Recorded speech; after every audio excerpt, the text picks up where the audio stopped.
Kulong ang isang drug suspect na naaresto sa buy-bust operation ng PNP sa Isulan, Sultan Kudarat. Kinilala ng Isulan PNP ang suspect na si alias Picoy, 44 anyo, self-employed na taga-Imprugo, mga South Cotabato. Siya ay nahuli sa Barangay Kulambog, Isulan. Ito ay matapos magbenta umano ng suspected shabu sa pulis na nagkunwaring buyer. Nakumpiska ng mga pulis sa suspect ang 10 pang mga sachet ng suspected shabu na nagkakahalaga ng higit 459,000 pesos. Nabawi rin ng PNP ang 1,000 pesos mark money na ginamit sa kanilang drug buy-bust operation. Kinuha rin ng mga ito ang cellphone at motorsiklo na ginamit ng suspect sa kanyang illegal drug transaction.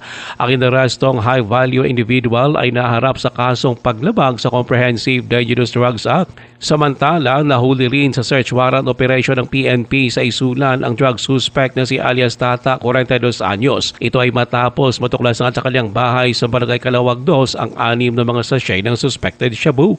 Ang mga ito ay nagkakahalaga naman ng higit 408,000 pesos. Nakumpiska rin ng mga pulis sa suspect ang isang 38 revolver at 5 mga bala nito, rifle, grenade at drug paraphernalia.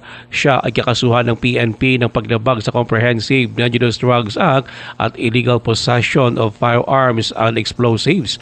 Ayon pa kay Pro 12 Regional Director Brigadier General Arnold Ardiente, ang pag-aresto sa nasabing mga drug suspect ay resulta na pinalakas na kampanya kontra illegal na droga at loose firearms ng pulisya. Ruel Osano, NDBC Bida Balita.